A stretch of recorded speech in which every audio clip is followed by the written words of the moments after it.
Find a Grave is another great tool that can be used both as a desktop and with mobile apps. Find a Grave website contains listings of cemeteries and graves from around the world. Those listed in the United States are organized by state and county, and many of those records contain GPS coordinates tied to Google Maps, which is our focus in this video. Using the mobile app, we'll access the website by tapping on the Find a Grave icon.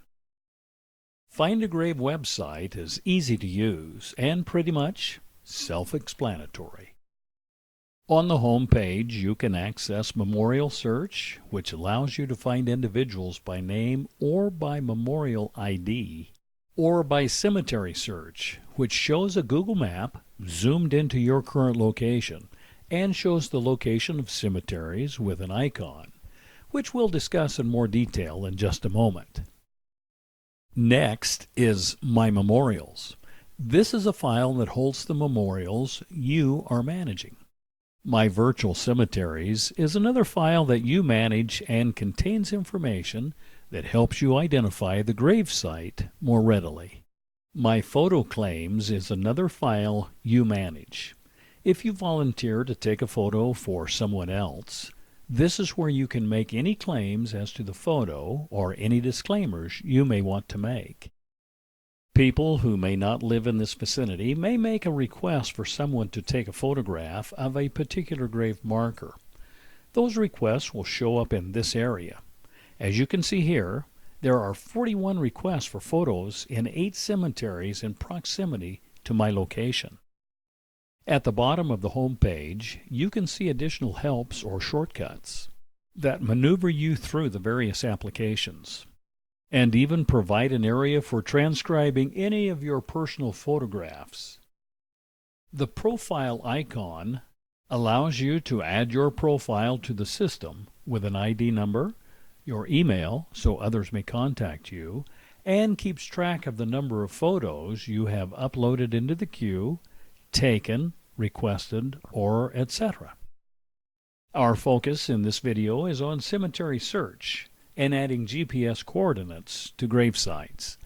By tapping on Cemetery Search, the website searches Google Maps for your location and shows cemeteries in a large geographical area, and provides a pop-up box identifying the cemetery information of the cemetery closest to your location.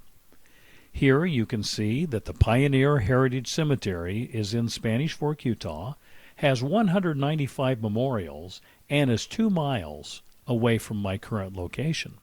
Using the pinch and zoom method, I have zoomed in on the map, and this view shows 5 cemeteries, 2 in Spanish Fork, the Pioneer Heritage Cemetery, and the Spanish Fork Cemetery, which we'll come back to in a moment, and 2 cemeteries in Mapleton, and 1 in Salem.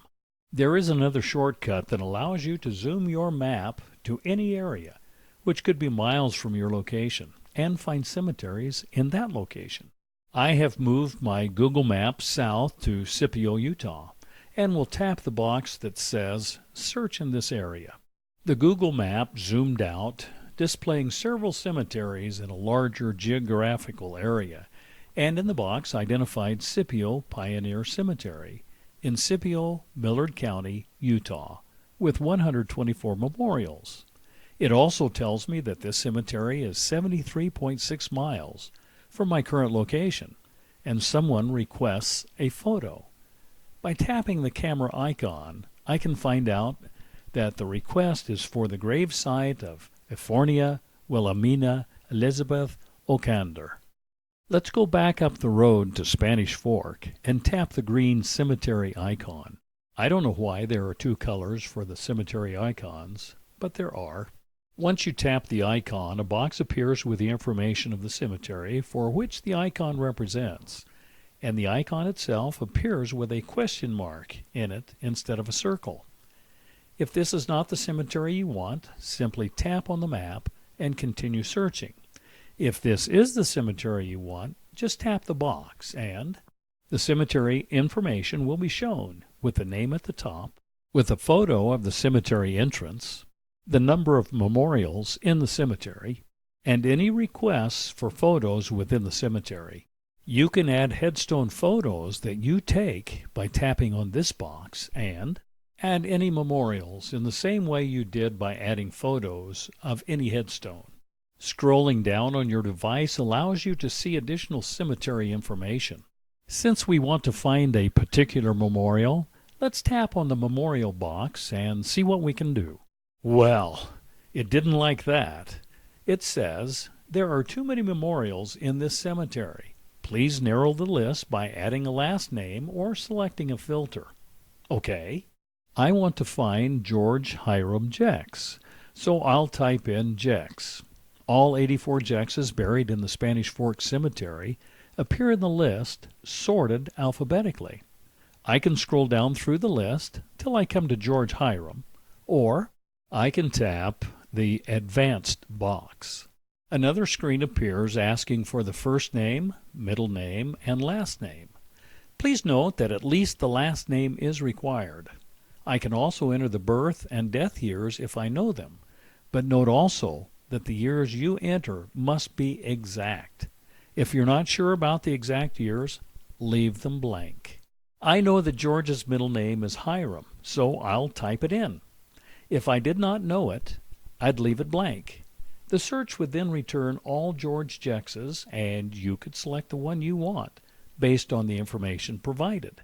In this example, I find George Hiram Jex and see that Find a Grave says that his memorial needs GPS.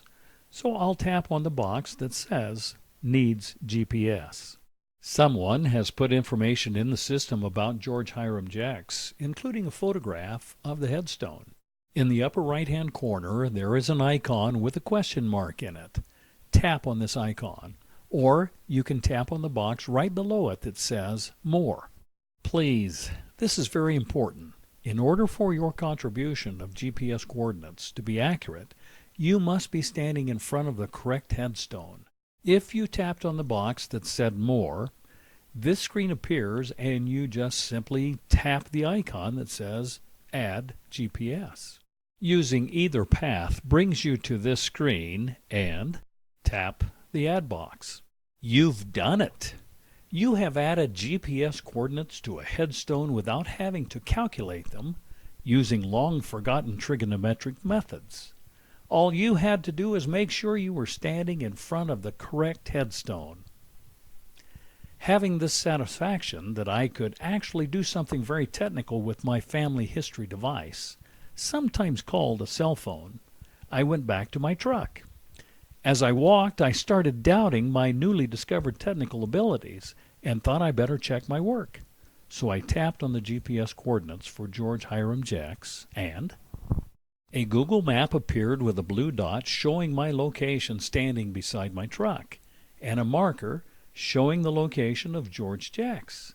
It also showed a blue line along the roadways in the cemetery getting to his headstone's location, and that it would take 1 minute to get there. How fun is that? I'm one for shortcuts, so I started walking directly toward the headstone, which was only 200 feet away. And the blue dot, which represents me, or my current location, took me right to his headstone. I recognized it immediately. After all, it has his name on it, and I had just left it a few minutes earlier, after discovering my newfound technological skills. Find a Grave mobile app is a wonderful tool, and I hope you include it in your toolbox. The other applications within this app are just as easy to use and can provide you with endless possibilities as you discover your ancestors. Thank you so much for all you do, and please explore the other possibilities of this mobile app as you continue helping patrons of the Spanish Fork Temple and Family History Center.